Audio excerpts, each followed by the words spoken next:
All right, guys, we ready to continue? Me either, but let's do it anyway. Let's finish it off. I erased everything over here and I realized I actually need the cross section. I need some properties from it.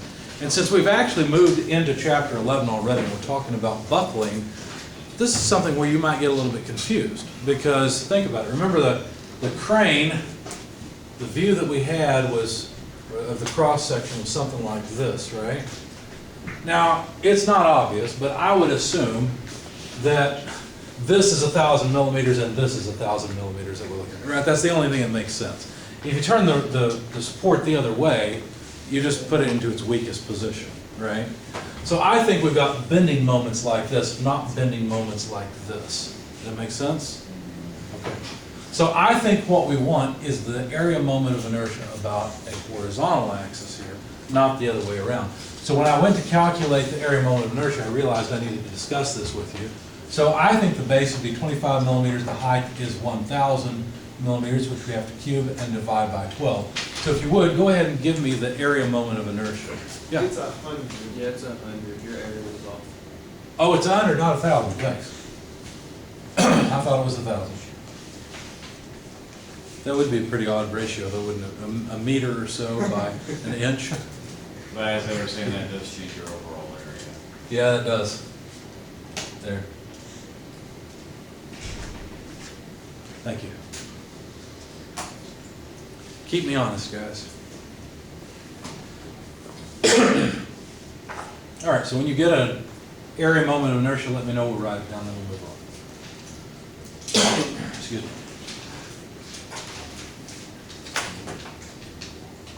Notice this is really the same thing we're doing in all of chapter 10. You got a beam or a scenario where the beam's loaded, and all you're really trying to do is get it down to the point where you got the beam, and then really you want to replace the beam with whatever loads are applied to it. And that's what we've done here. I got 1.25 raised to the 7th millimeters. 10 to the 7th millimeters to the 4th. Thank you. All right. So now that we've got that, now we actually have to solve the strength of materials problem. We're not interested in buckling, although buckling would certainly be a potential concern. For buckling, though, of course, we'd want the other eye, but we're not doing that. We're in chapter 10. Different answer. Yeah, I also Different answer? Okay, here we go. Yeah, I think that's, Should be 2.083. times 2.083. 2.083? times 10 to the 6th. Yep. Okay. Yeah. Thank you. All right, so now we've got pieces of the puzzle. Now let's put it together. Let's take the beams one at a time and figure out, I don't even remember what they asked for. What was it? Maximum stress? Anybody have it in front of you? They wanted the maximum normal stress in the beam. That's right, maximum normal stress. I remember now. What's that? in the horizontal and vertical. Right, so let's deal with the horizontal beam first, and then we'll deal with the vertical beam. The horizontal beam's a little simpler, right? So really what we need to do is make some shear and moment diagrams, don't we? Go back to that. So the shear is going to begin at 34 kilonewtons, and really it would be negative, because the shear will have to be in what would be the negative direction. So 34 kilonewtons. That's going to go along constant until we reach this point, and I don't remember my letters. We've got A, F, and C. B was over to the side. What are these 3 points? Well, this is F. Which one? One of these was D and the other was E, wasn't D it? is on the left. What is it? D? E is on the left? No, D is in dog. D is in dog. Gotcha. What about this one? E is in Edward. Thank you. Okay, so this is at point D, but at point E, what happens is we have a large vertical component here. Now, it would in fact be 600 over, well, what was that number? Anybody have it? 1425 squared plus 600 squared? It was 1546. 1546, thanks. Okay, so if we take our 110.6 and multiply it by 600 and divide by 1546, what do we get for this vertical component here? 42.9. Okay, so 42.9. So this height change has to be 42.9 kilonewtons. Okay, so negative 34 plus 42.9 comes out to what? I can't think. My brain's almost fried. 8.9? 8.9, thanks. So now the shear is at 8.9 for the remainder of the beam until we get to the end. Well, that makes sense because at F we had a 9 kilonewton. Remember, we rounded this off. So I don't care if we use 8.9 or 9.9. We'll leave it at 8.9 because that's what I've drawn. Now, what about the moment? Well, the moment diagram would be just this area. Right, so it's going to increase linearly and then decrease linearly. Now, I hope that it comes out to 0 because there are no moments on either end of the beam. If it's not 0, I've probably done something wrong, right? So this area would be whatever the distance was, and I've closed my book, unfortunately. What was it, 375 millimeters, I think? So if we take 375 millimeters and multiply it by a height of 34, that gives us this area, which is the moment at this point. And I guess we'll leave it in kilonewtons millimeters. Kilonewton millimeters. 12,750. Okay. Now let's check and make sure we get the same result over here. So now we need the distance between F and E, and that distance was, let's see, it was 1,800 total. So that distance would have been 1425, right? So we need 1425 multiplied by, let's use the 8.9 rather than rounding it up and see what we get.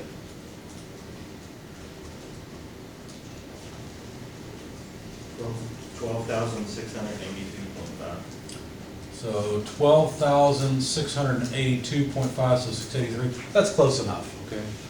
We rounded this off. It's going to be pretty sensitive to how far we round that off. So I think we've made our shear and moment diagrams correct. Okay? So now we've got the shear along the entire length of the beam. We've got the moment along the entire length of the beam. There's one other thing that we don't have. There's one other load that I haven't drawn, and that is the axial compressive force. If I were to make a diagram for the compressive force, let me just label it F for force, okay? If I were to make a diagram for this, obviously there's no compressive force in this section of the beam. So from D to E, I would just have nothing, right? But I have compressive force of 102 kilonewtons after that until I get to the end. So this 102 kilonewton force is something that I have to consider as well in the loading of the beam. So now you tell me, where will this beam break? Just to the right of this point, right? Because that's where the moment is largest. That's where we have a compressive force to consider as well. So that compressive force is going to add to the moment on one side, because the moment is going to tend to pull apart on one side and push together on the other. And so that's where we want to analyze it. So anyway,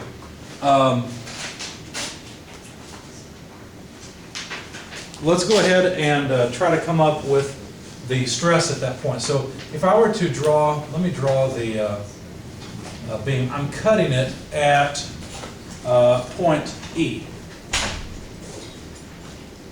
And let's consider what the various loads cause. This moment, let's see, how would the moment be? Well, it's a bending moment like this. Do you see it? Do you see how we're pulling down here, we're pulling down on this side, pushing up in the middle? So therefore, the top must be in tension, and the bottom must be in compression.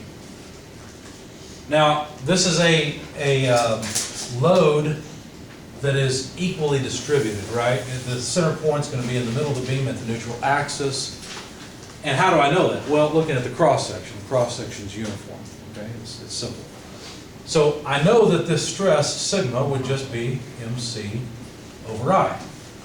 It's going to be pretty easy because I've got M, I've got I. C is just a half height of it, so that's 50 millimeters, so that's no problem. What other stress distribution would I have? Well, you might say, well, there's going to be some shear here. Well, the only thing is that the shear, whether you use 42.9, the 8.9, or the 34, depending on exactly which side of E you actually make your cut, The shear is going to be maximum in the center and 0 at the outer edges. So I'm not going to bother with that because I know it's the moment that's going to cause failure, not the shear. Right? Yeah, don't forget, guys, we ended 11:20, so if you need to go, I understand. I'm going to finish this off for the sake of the video. Okay? If you want to stay, that's fine. I do need a calculator help, so hopefully some of you can. In any case, excuse me, I'm not worried about the shear and the shear stress that it causes because I know I'm going to end up analyzing the top or the bottom of this beam. But I know that I've got a compressive stress if I were to cut the beam just to the right of E. So there's also a normal compressive stress like this. And so the section I want to analyze is right there. They asked me for the maximum normal stress. I'm actually not going to have to use Moore's circle. Do you know why? How come I'll be able to calculate the normal stress here and call that the principal stress? It's because an element at the bottom has no shear stress. If you have an element, if I take this element right here and I pull it out and there's only compressive stress on it, no shear stress, that's the definition of the principal stress. One of the principal stresses is 0. The other principal stress will be whatever I get by adding these two stresses together. So this stress would be equal to just the force over area, where the compressive stress or the compressive force is 102 kilonewtons. So let's just go ahead and add them up. The total compressive stress would be F over A plus MC over I, but F is 102 kilonewtons. The area is 2,500 millimeters squared. Then plus the moment, 12,750, and that's kilonewton millimeters, divided by I, which is 2.083 times 10 to the 6 millimeters to the 4th. And then I have to plug C in as well. C is the half height, so that's 50 millimeters. Sorry, I ran downhill there. So I need 102 over 2,500, which is going to be practically nothing, right? Plus 12,750 times 50 divided by 2.083 times 10 to the 6th. Of course, that 10 to the 6 is going to make the second term kind of small also. But let's see what we come up with. Plug it into your calculator, please.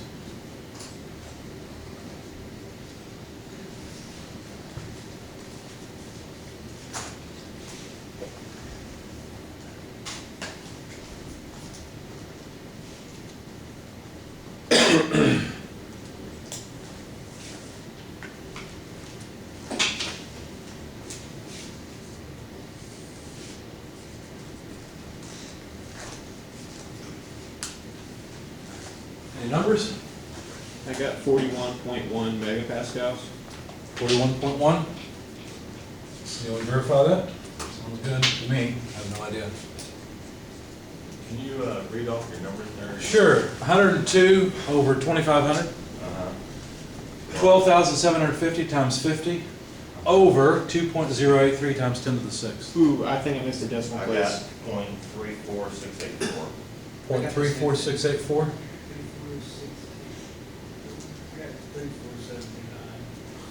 We got a bunch of different numbers. What are all of them again? I got .34 also. 0.34. 468. We can all do with .34. So the 3.4 is the right order. We just don't know if it's a point or not. Where the decimal is. Okay, 0.3468. Okay. And those are megapascals. Are they? A kilonewton per millimeter squared is what? That's a gigapascal. Okay, so 347 or so megapascals. Now notice that stress occurs right here just to the right of E, right? So we found the maximum compressive stress or the maximum normal stress in the beam. We know where it's at. We know its magnitude. Okay? Yeah? Would you have to take into account that there's that 30 millimeter rivet? Or That's another good point.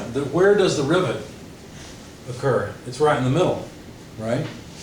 I'm calculating stress down here. What you're saying is there would be stress concentration due to the rivet. You're correct. There would be stress concentration due to the rivet. Plus, there's actually less area here, right? Now, What does that really mean, though? What happens with that? Well, that means I've got the wrong area if I'm actually calculating it at E. So now we have to try again. And say, oh, wait a second. That's the area we've got, right? And we've got less area, so we've got less moment of inertia. Do you see what it would change? So I agree with you, this is the wrong number, mainly because, you're right, I used the wrong area and the wrong moment of inertia. Is the stress going to be higher or lower? It's going to be higher because we got less area and less moment of inertia. Notice these are in the denominator. Those numbers are going to go down, which is going to make the stress go up. What else is going to happen? Well, the other thing that's going to happen, there's something else I had thought of. I missed it. C is still the same. That's not a problem. The moment's still the same. And oh, I know what it was. The force and the moment won't change, right? The other thing that won't change, this is what I was trying to get to, is that the maximum stress is still going to be at this point, right? It's still going to be at the bottom. But I am, you're right, I am just cutting it just to the right of E. I'm not out of that region, right? What I was going to say, the other thing I was going to say, if you look at, let me draw this from the side. Let me expand it and draw it from the side. There's our hole, right? If you look at the shear flow around this, you might be tempted to say, well, you know what, maybe we need to add a stress concentration factor because the stress is certainly more concentrated around the hole. That may be true, but we're interested far away from the hole, right? So I would not add a stress concentration factor to this, but you're right, I messed up. I should have used that as my area. I'll leave it to you guys as an exercise to make that small change and figure out the right number, okay? So you're right, that's still wrong. It should be higher, okay? Good point. But you understand that now we've solved the horizontal beam, right? That's pretty much done. So let's go on to the vertical beam. What do you think we should do with the vertical beam? Get another piece of paper? That's probably a good plan. It's the same story, isn't it? It's just more loaded. So all we really need to do is make shear and moment diagrams. I'm going to bend your brain a little bit. Are you ready? Shear and moment diagram. Why not? The beam's oriented that way anyhow, right? Why not do that? So where would the shear begin? Well, I think I would prefer to begin on this end. If I'm going to turn it, I may as well do everything differently, right? So if I begin on this end, we have to be careful because we still want to consider cutting the beam where we have a segment on the left-hand side that we're considering. Does that make sense? So if I were to cut the beam like this and apply CX there, there must be a shear in this direction for the sake of equilibrium. But the shear on the face that I want the diagram for is going to be in the other direction. Does that make sense? So this will get me started correctly because that is a positive shear. A lot of you are looking at the board like this. I understand. You're used to seeing this differently. So am I. So I would begin with a positive shear of 27.2 kilonewtons. All these will be kilonewtons. That way I don't have to write it over and over. And then what? Well, there's no load until we get to F. So the shear would be constant until I get to F. At F, there's actually an increase in the shear, right? There's a load, no, wait a second. This is load opposite, so it'd be a decrease. Let's see, let me think for a second. I got to think about it as coming from the other side. So if I do that, I'd move up. So yeah, I should decrease this and go down instead since I'm going backwards. So Fx, the magnitude of Fx is 102. So it'd be back here. This whole change is 102. So if I take roughly 27 from 102, that'd be what, 70 something? 73, 75? 75. So 75 or so. Now that's 75 on this axis. Let me pull it back a little bit. It won't be to scale, but 75 or so. So hopefully the combination of the horizontal components of T1 and T2 comes up to 75. Otherwise I've done something wrong. Okay? So let's find out. So we want 110.6 kilonewtons, but we only want the horizontal component of it. And that would be what, be the horizontal piece, and I don't remember that number. Oh, here it is, 1425. So it'd be 1425 over 1546. So that'd be the horizontal contribution from T1. And we'd need to take the difference for the contribution from T2. T2 is 73 kilonewtons. We want the horizontal component there, so that's 900 over 2423.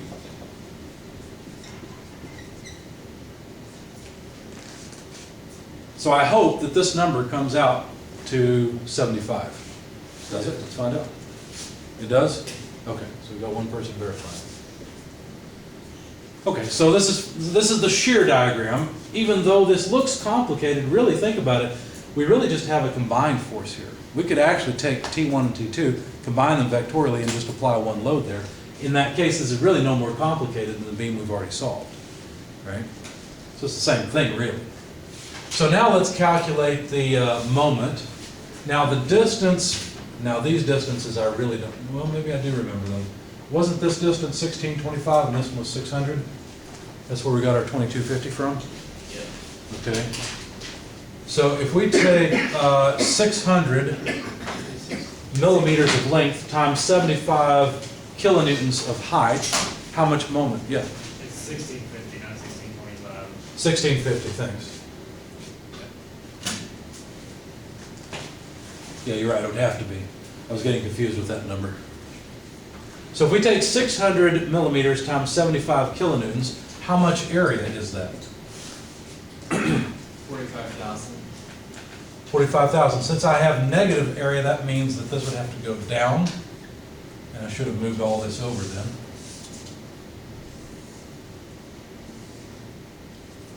So 45,000 kilonewton millimeters. Now I hope that this is also 45,000. So 1650 times 27.2 is how much? Because obviously we don't have a moment at either end. Does it work? Okay. Almost 45,000. How much? Almost 45,000. 45,000 or 4,500? Did I write this wrong? Was I supposed to write 45,000 here or 4,500? Yeah, 45,000. Okay, my fault. I wrote 4,500. Thanks. Okay, well now what? Well now we do the same thing we did before, right? This is really the same thing. For the sake of correcting what I did before, how about if we get the right area and the correct moment of inertia? What was the diameter of the pins? How much is out of this? Was it 33 millimeters? 30? So nice round 30. So that means that on either side, we're going to have a distance, let's see, it was 100, so 3070 is 35 on either side. So the area is going to be down by 30%, actually, of this. So 25,000, give me 70% of 2,500, how much is it? 0.7 times 2,500 will give us the correct area, or 70 times 25. 1750. How much? 1750. Thank you. Now to get the moment of inertia, you might say, oh, well crap, we're going to have to use a parallel axis there and this is going to be a pain. Actually, we can do it pretty easily.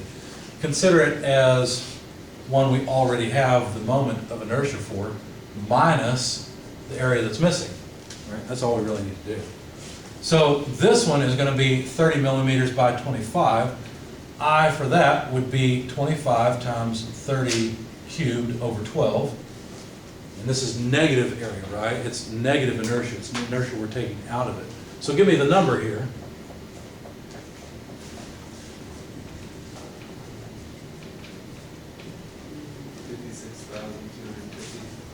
$56,250, so 5.625. You said it was 56,000, so times 10 to the 6th. No, 56,000, so times 10 to the 5th. So if we take the difference between these two, we should get the moment of inertia of the actual shape, right? So what's that number? So I is really not that. Let's see, that's in this place. I can't do that in my head. I could, but I don't feel like it. Shouldn't the 5.625 be to the fourth? Somebody said it was 56,000, so let's see. Isn't that 5 zeros or not? Maybe it should be to the fourth. Maybe to the fourth. Okay, yeah, you're right, I'm not thinking. I'm burned out also, I guess. It's the end of the semester blues, we're all singing. Well, that's even easier, that makes it about what, 2.03, well, 2 something, 2.9 maybe, something like that? 6, 7. Yeah. 2.6? Okay, so 2.026 times 10 to the sixth, Yeah. and that would be millimeters to the fourth. Okay. So now that we've got that, it's really the same story that we had before, but now, let's see, Fy, this is interesting. We've got Fy equal to 9 kilonewtons here, pulling up on it, and here we've got a force of 102 kilonewtons, right? So there's no force in this section. Let's see, no, there is force in this section. There's compressive load. So really, it's the sum of these two. It's the 9 plus 102 that in this section will give us a larger compressive force. So if I were to draw the compressive force as well, the diagram would look something like this. We'd have 102 kilonewtons of compressive load.